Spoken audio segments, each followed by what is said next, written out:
Imagine you're a teenager sitting in the dugout of Jackie Robinson Stadium at the University of California, Los Angeles.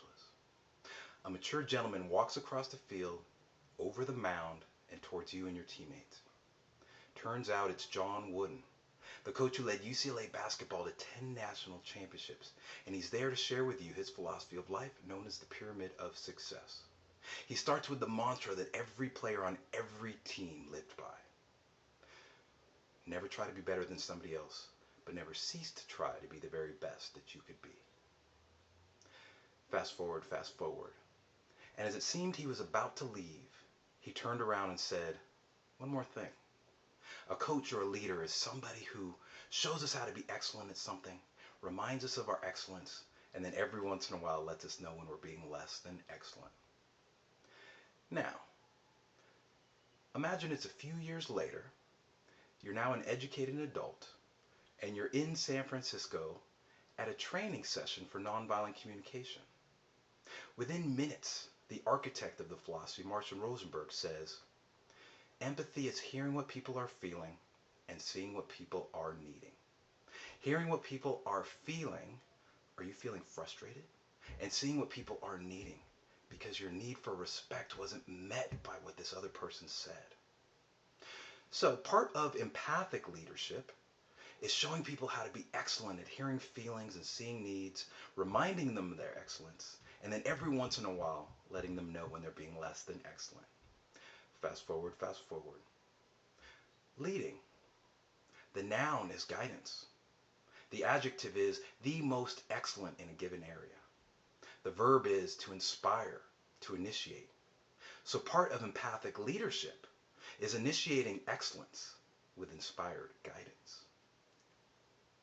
Fast forward, fast forward. Leading by example. Now, I want you to imagine that you're a new professional with all the excitement and enthusiasm that goes along with that. And you're sitting in the clubhouse of the Texas Rangers baseball team. To your left is the locker of Nolan Ryan. The proprietor of your team is the governor of the state whose father happens to be the president of the country. Your manager is the golden boy of baseball, Bobby Valentine. And your positions coach is a member of the legendary Dodger infield of Garvey, Lopes, Russell, and Say, Davy Lopes. What do they teach you about leadership? Well, Nolan Ryan teaches us to come early and stay late, literally and figuratively. President Bush teaches us how to see the big picture symphonically and dynamically. Bobby Valentine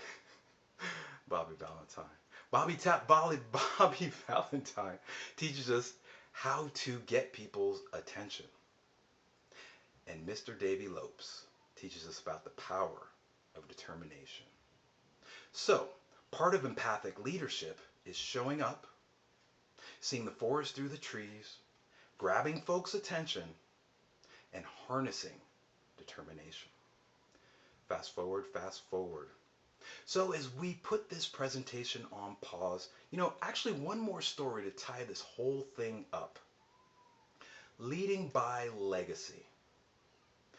In this scenario, you're just past educated adult into the seeker phase. I want you to imagine that you're on a plane at night over the Atlantic Ocean. Destination, Mumbai, India. Intention, connect with the grandson and great-grandson of Mahatma Gandhi in order to learn the philosophy of nonviolence. While you're there, you see the mud huts and the palaces. You see the ashrams and the Taj Mahal. And while you are learning nonviolence, the philosophy, you have the privilege of a lifetime to teach them nonviolent communication, the strategy. And it is one of the most wonderful synergistic energy exchanges you've ever had. So, as we come back to the present moment, feeling our feet on the ground, becoming aware of our breathing, if I was to ask, was today a synergistic energy exchange for you? My hope is that the answer would be yes. So, as you leave here today, go with the confidence of a teenager, the enthusiasm of a new professional, the wisdom of an adult, and the curiosity of a seeker. Because the way I see it, life's a celebration, especially when we observe without evaluation. And if you're wondering how I feel, fast forward, fast forward. I guess you have something to look forward to when you come to my play shop. The Empathy Guy says, out.